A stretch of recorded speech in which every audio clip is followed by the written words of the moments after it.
Thank you, Captain Joseph. We had an interesting session in part 1, wherein he gave the finer details how a student can become a pilot. As said earlier, Captain Joseph, an Airbus commander, flown more than 20,000 hours, is going to speak the another aspect of aviation, how flying is made safe in India and across. So Joseph, you have more than 20,000 hours and you operated a different type of aircrafts and you got a rich experience. So naturally you will be able to elicit us on how safe for a passenger to fly. I feel that it's more safe to fly than going on other modes of transport. Do you accept that? Yes, I very much do accept your thinking on that. Thank you for your observation on the modes of transport and safety in air. Let me start with saying that every airline, the topmost priority an airline gives is safety. Without being safe, you can't fly. And we have a rich amount of experience in the aviation world where it is continuous process of experimenting and seeing how we can make the skies more safer than what it was yesterday. So we have an international civil aviation organization which is a guidelines for all governments, all airlines in the world. They give the guidelines based on their experience, and each regulatory body, like in India it is the DGCA, Director General Civil Aviation, which frames their rules to conduct a safe flight. Apart from this, they give the guidelines to the airline about what are the safety precautions to be taken and how all the training and safety go together. So all the training, how the training has to be imparted, keeping safety as a priority. So each airline has got its own flight safety department, and today with such advanced aircrafts, every detail of an aircraft when it flies, the speed, the altitude, the heading, the bank angle, and whatever happens in the aircraft is automatically transmitted to the flight safety department. So every aircraft is being monitored throughout. And if there is any small issues or even major problems, it is immediately recorded and the feedback is sent. So a lot of pilots can now, in fact, ask for advice from the ground. We are in such a situation, what can we do? And the reply comes immediately.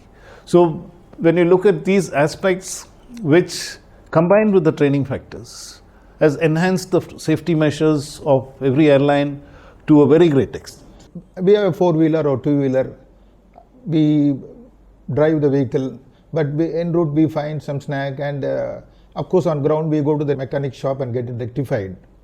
So in this context, will you be going directly to the aircraft to an operated flight, or you got a way to know whether this aircraft is fit to fly? See, even these procedures have been enhanced. Like initially, everybody used to go to the flight dispatch first. We do a pre-flight medical. Then we take a briefing from the flight dispatcher, who is a qualified, a DGCA qualified person, who briefs you on the weather of the destination, the weather in your alternate, your en route weather, and if there are some snags which are accepted on the aircraft, the engineering would have informed dispatch, and then you check what are the safety precautions there, and accordingly we see whether this aircraft is safe to fly totally, and we take all the briefing there and then proceed to the aircraft. Once we proceed to the aircraft, apart from the engineering having done their checks, it is the pilot's responsibility also to check the aircraft. We do an external walk around, then we come into the cockpit. Again, we check the systems. We have our procedures for each type of aircraft. They have their own set of procedures. The Boeing has got one, the Airbus has got one. So each type of aircraft has got its own safety precautions which are taken in, which is included in the checklist, the pre-flight checklist. And once you're satisfied with that, then we accept the aircraft by signing the engineering book. So the engineer briefs you if there is any issues, and then you accept the aircraft. After we accept the aircraft, then we announce the boarding, the cabin crew do their safety precautionary drills, and briefing is done by the cabin crew for their colleagues on board on what is expected to happen, because the pilot would have already briefed them if there is going to be turbulence, and when service is not to be done or suspension of service in mid-air, sometimes when there is too much of turbulence and bad weather. So all these things are briefed, and it is a coordinated effort between the crew and all the other departments involved. That is why initially it was a cockpit resource management, where only the pilots were involved on how to go about emergencies or any mistake. Then it became crew resource management, where they decided the cabin crew also have to be involved, because in case of an emergency, landing on water or landing with an engine on fire or something, the cabin crew have to be involved, because they are going to guide the passengers on what to do. Then it was decided to make it company resource management, because then they realized it is not the crew alone who's involved in this. Every department of the airline, engineering, commercial, flight dispatch, everybody is involved, because you are talking to dispatch, telling him about the snag, what has happened to the aircraft. Engineering is involved, and if there is a bomb on board, then the external agencies are involved, the bomb squad, and everybody is involved, the hijacker on board, what to do. So all these things involve a lot of the agencies. So we do a course every year on this CRM, on how to handle different emergencies, and based a lot on the experience of the aviation industry. What has happened previously, why this went wrong, how it could have been corrected. And so this whole thing is one, it's every year we are drilled into how to go about it. So, Captain, I got a question. Of course, you will smile at me if you ask this question. Like a child, no, if he is allowed to go on the Marina Beach, the child will rejoice. So also when you take off, the entire sky is available for you, space is available for you. How do you fly when there are other flights crisscrossing each other? How you navigated, which enables you to fly? Well, as a passenger sitting, seeing the in-flight entertainment, I of course enjoy and fly, but subconscious mind somewhere saying so many flights on the sky, and how our captain is operating to my destination, be it India or outside India. Yes. A few decades ago, when we were also started flying, the sky was quite free. And the navigational aids were all ground-based equipment, so we had to fly from one place to another, not exactly on a straight line, because we have to go and report over.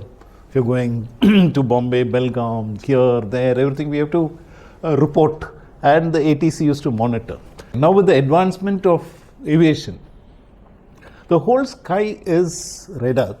The whole sky is under radar vectors. So the ground controller, the air traffic controller on ground, he knows exactly which aircraft is where. And it is like they have their own borders, which is called Flight Information Regions, FIRs. So Chennai FIR is a huge airspace. And then once you go from Chennai to, say, Bombay, you go into Bombay FIR, where Chennai ATC hands you over to the Bombay guy. Now the Bombay guy takes responsibility of you, and he vectors you. Apart from this, now we've got the TCAS system, Traffic Collision Avoidance System, which gives you all the aircrafts in your vicinity. So you know what aircraft is flying in your vicinity. And it gives you warnings if the aircraft comes too close, and it gives you evasive action also, what action you're supposed to do. This is done by this transponder, which the pilot doesn't do anything. He just puts the thing on, and the aircrafts talk to each other. Okay. The aircrafts talk to each other and say, okay, I will climb, you descend. And now the latest version is, you don't have to do anything, you don't have to do evasive action, the aircraft does the action by itself with the autopilot. So all these things are slowly getting more and more advanced to make flying much safer. Initially we used to fly 2,000 feet gap. Now with so many aircrafts coming into the airspace, they decided it is safer to bring it down to 1,000 feet.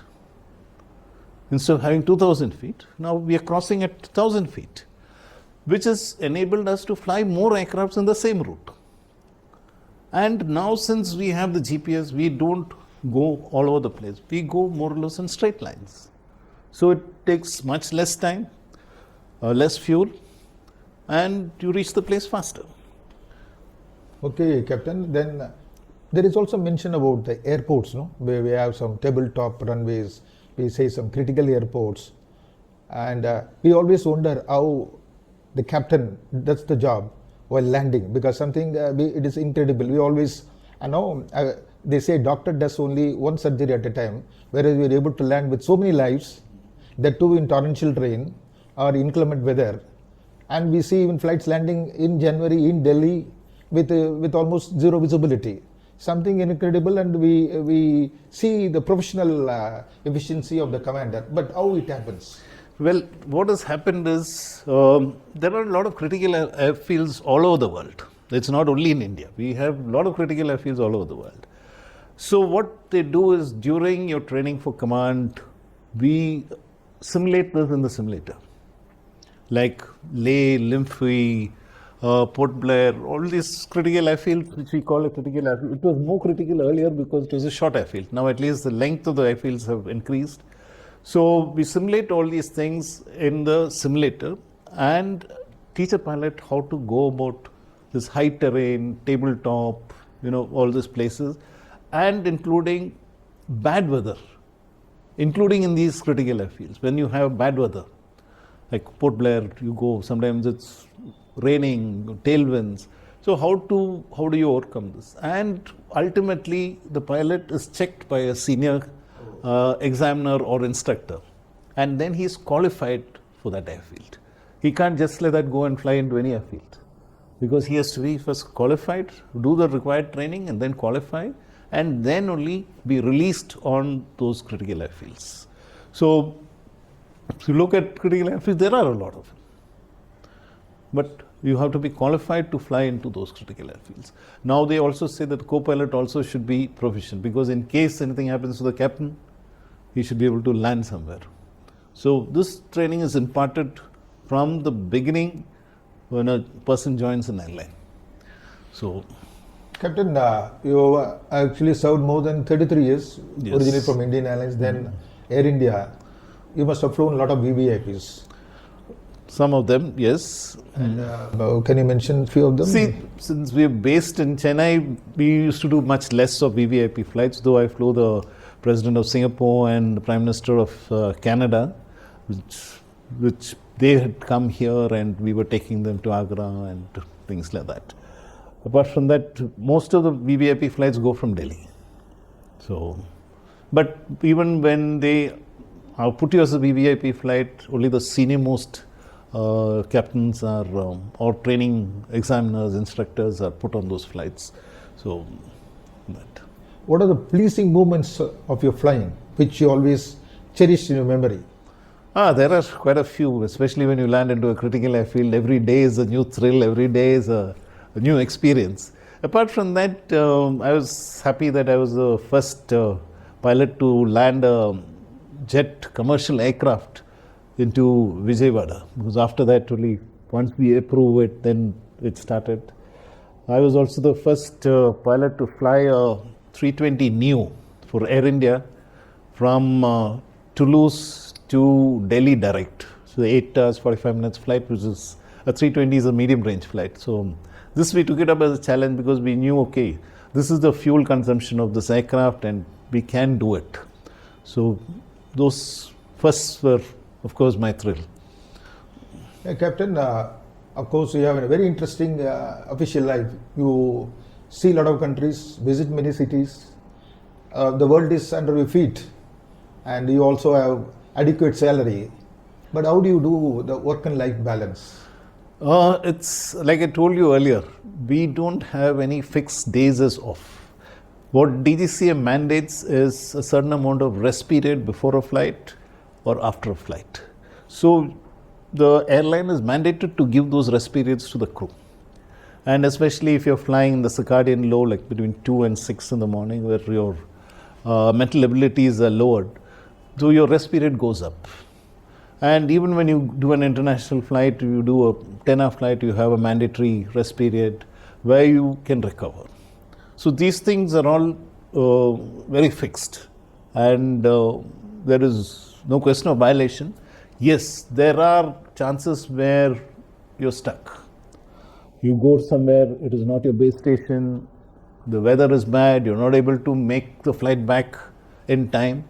Then you ask, the airline will ask DGCA for an exemption on this particular one flight because we want to bring the aircraft back, or passengers are stuck, and things like that. So your rest periods are quite adequate before a flight and even after a flight. So even if you do an international flight for, say, a 10-day haul flight, you've gone out for 10 days. When you come back, you're spending 5 days at home.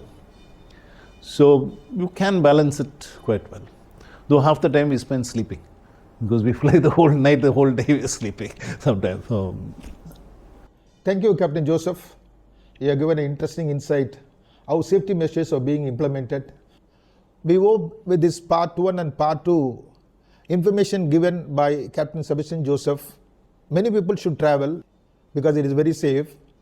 Information given how a student can become a pilot. So many younger generation should become a pilot. Regarding career on aviation, please contact Captain K. Sebastian Joseph through his mail ID given in the description. For more informative videos, please subscribe to my channel. Thank you.